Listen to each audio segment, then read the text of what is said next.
of Chapter 1.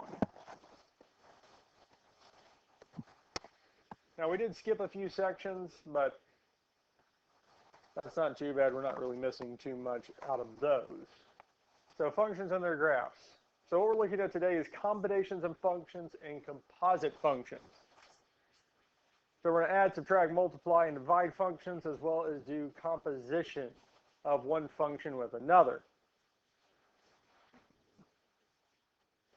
So just as two real numbers can be combined by operations, addition, subtraction, multiplication, division, we can do the same thing with two functions. So if we look at this here, so given the functions f of x equals 2x minus 3 and g of x equals x squared plus 1, well, we can add them together. So f of x plus g of x, well, f of x is 2x minus 3, and we can add 2 at g of x, which is x squared minus 1. So we can add these two functions together. Now at this point here, we can drop the parentheses and combine like terms. Well, the only like term, well, we'll drop the parentheses first.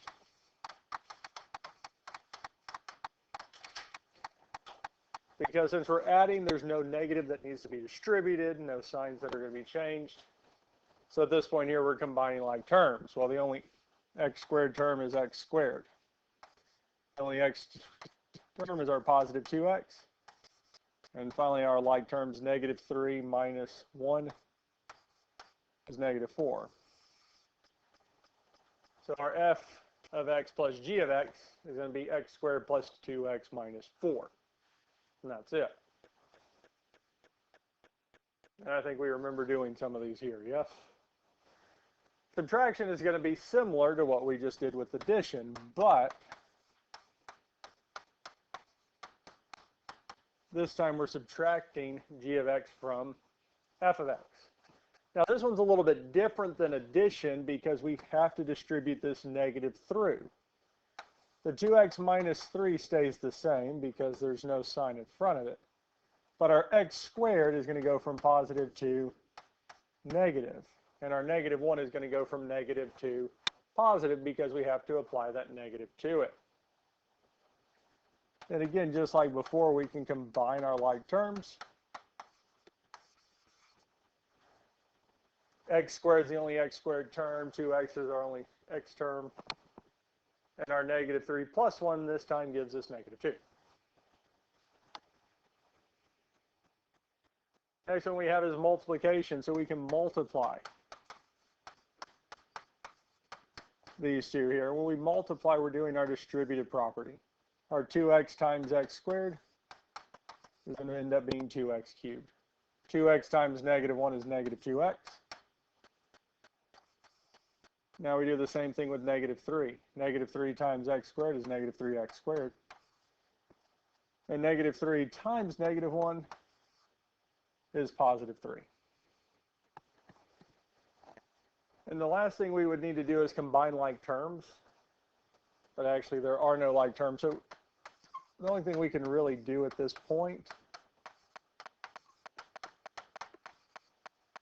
is just put it back in standard form, where our variable's exponent is going to go from biggest to smallest. Questions on this here? And our last one is division, dividing. So here we would have our f of x on top, 2x minus 3, and g of x on bottom. Now with division, really this is about as far as we can take it unless there is something in common on top and bottom that can be reduced. Now the denominator is technically factorable because that would be our difference of perfect squares, which would be our x plus 1, x minus 1. Now on top, there's x to the first, so there's no way we can rewrite it as two sets of parentheses and go through our factoring steps. So the first thing, or really only thing we can look for is the greatest common factor between 2x and 3. And the only thing we have is 1, but that doesn't help us. So that tells us that that is simplified as it gets. There's nothing in common, there's no way to reduce it. This is as far as it goes. The only other thing we could say is that x cannot be positive or negative 1. Because if x is positive 1, we have a division of 0.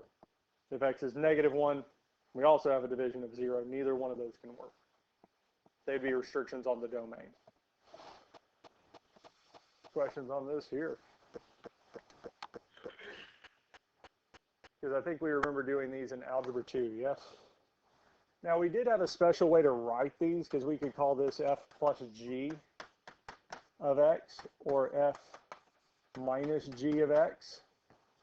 Or here we had f times g of x. And the last one was f divided by g of x. And these are just a shorter way to write these. They are the same thing. It's just saying we're taking f divided by g of x. But they mean the exact same thing.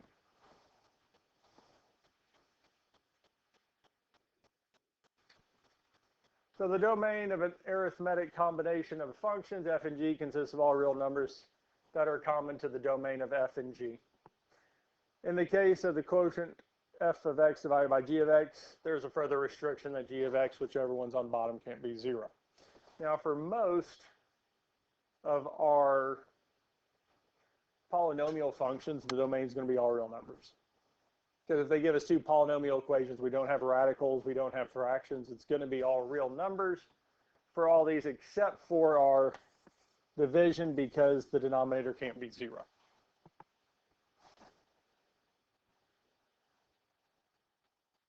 So g of x can't equal 0. Now, sometimes that's not going to come into play at all. And what I mean by that is we could say g of x is equal to x squared plus 4. As we look at this graphically, we can look at this algebraically. Tell that thing too. Because here we're saying it can't be 0. Well, that's easy to find, because all we have to do is set this equal to 0 and solve and see what would make it be 0. I subtract 4, telling me that x squared is equal to negative 4. Then we would take the square root of both sides. Our square root and square would cancel, telling us x is equal to plus or minus. The negative would come out as I, and the square root of 4 is 2. But is 2i a real number? So is there any way that this could be 0? Well, no. That means even though that's on the bottom of the fraction, we don't have any restrictions, because even if we look graphically, it doesn't cross the x-axis. There is no 0 for it. So sometimes there are cases where, yes, g of x can't be 0. But this here, g of x can't be 0. So there is no restriction that needs to be added. It's only if it can be 0. So we have these here, f plus g of x. This is really just what we went over. So given f of x and g of x, find f plus g of x and then evaluate when x is 3. So we're going to go over this two ways. We'll find f plus g of x first and go from there. So f plus g of x is just another way to say f of x plus g of x, because that's all that means. Now f of x is 2x plus 1. G of x is x squared plus 2x minus 1.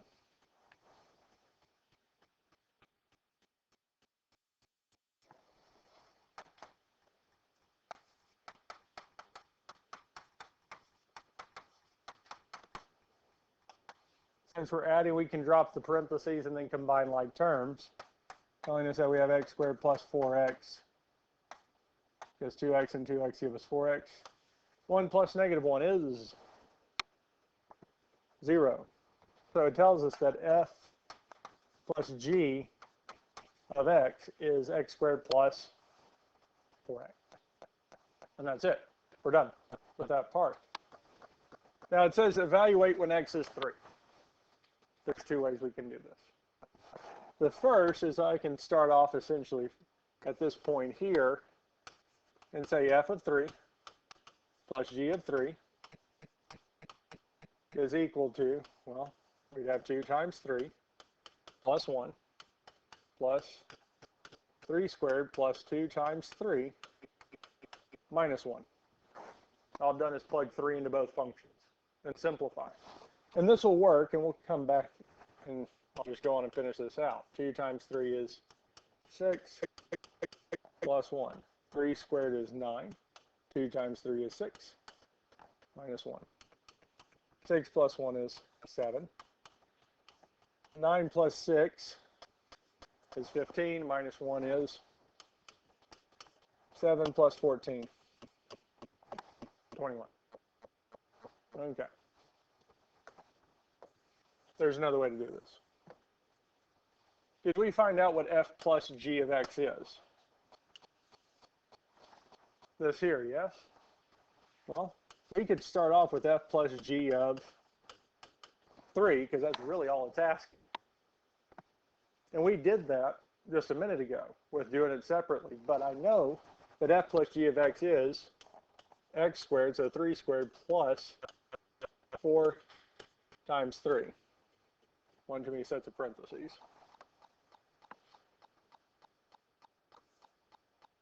Well, what is 3 squared? 9. 4 times 3 is 12. So it gives us 6, 7, 9, 6, 15, 14.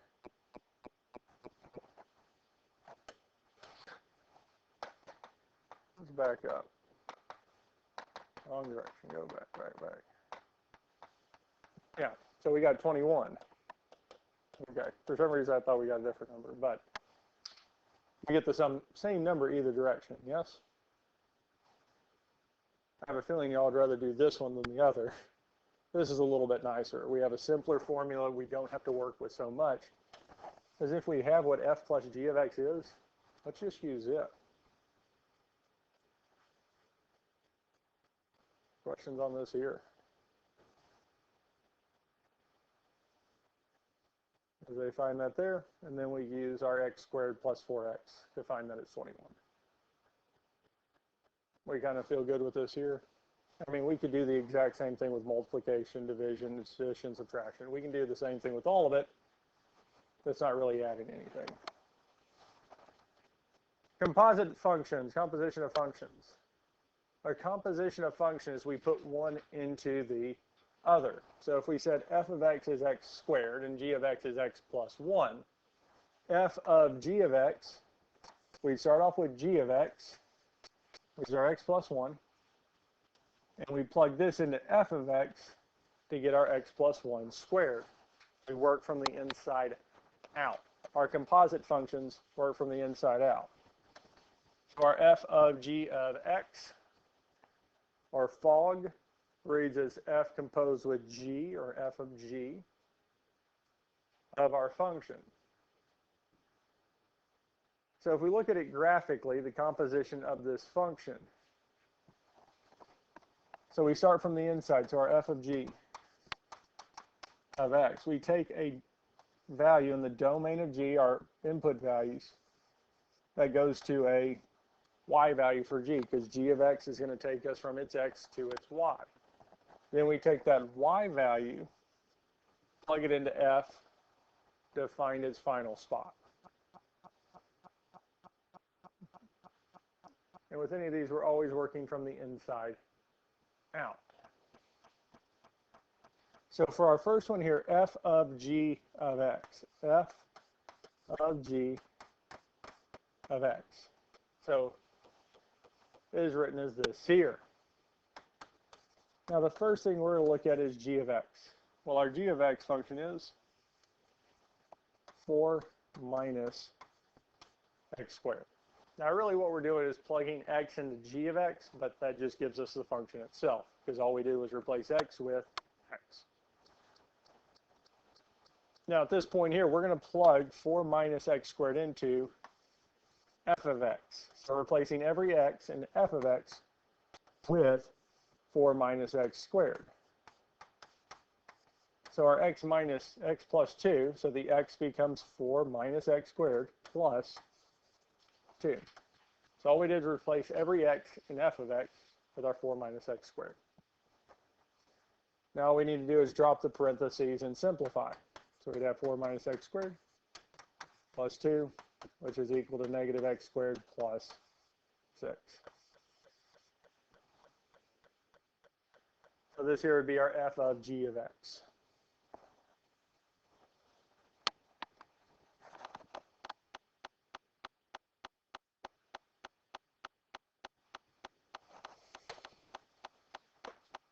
Questions on this here before we look at g of f of x?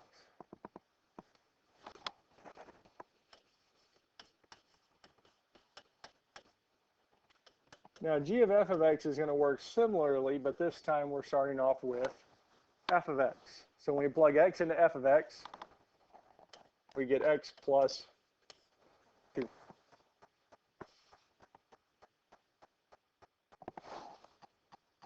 And now we're going to plug x plus 2 into every x in g of x, which is going to give us 4 minus x plus 2 squared.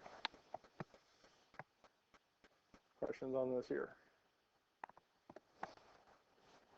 Now x plus 2 squared does simplify, because really all that's saying is that we have x plus 2 times x plus 2. Now at this point we're going to distribute. X times x would be x squared. X times 2 is 2x. Then we'll do 2 times x, which is 2x. And lastly, 2 times 2 is 4. And when we combine like terms,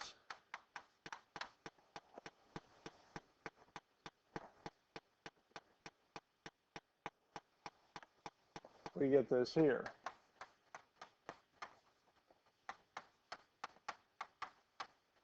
Now we can distribute that negative through, giving us negative x squared minus 4x minus 4. And lastly, when we combine our like terms, it reduces to x squared minus 4x, because our 4 and negative 4 will cancel, leaving us with this here. A little bit more to that one because we did have to simplify our x plus 2 squared and then simplify there. Questions on this here? Questions on any of this so far? Let's look at C. Now, funny enough, this works a little bit nicer, especially when we have a number. Now, this one, again, just like before, we can do this in one of two ways. We could utilize our g of f of x with our number, the final equation we got, and plug it in. If we don't, that's fine. We're just working our way from the inside out. So we can start off with f of negative 2. So we'll plug negative 2 in for f of x, which would be our x plus 2. So that's negative 2 plus 2. And what is negative 2 plus 2? Negative 2 plus 2 would be 0. And now we can plug that into g of x, which would be our 4 minus 0 squared. And 4 minus 0 squared is 4. So g of f of negative 2 is 4. Even if we don't have the function to begin with, we didn't actually find g of f of x, we could still find it here. Now we do have g of f of x here. And we can plug negative 2 into it, because that'd be negative 2 squared minus 4 times negative 2. Now negative 2 squared is going to be positive 4. Negative 4 times negative 2 is going to be plus 8. We apply our negative, we get negative 4 plus 8, which is, lo and behold, 4. So it is the same thing. We do get the same answer. It works either way.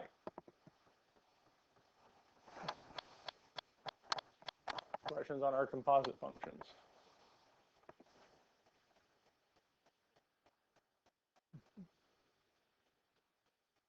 Yep. Exactly what we got, our composite. Now, they want to point out the fact that f of g of x and g of f of x are not the same function. That is, for the most part, going to be the case. Or when we do our different composite functions, we do normally end up with different equations. There are sometimes we will end up with the same equation, but not always.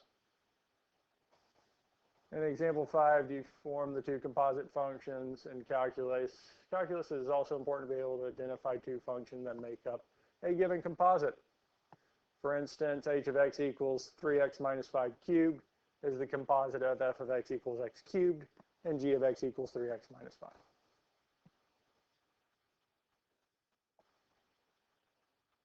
Decomposition. But questions on any of our composites?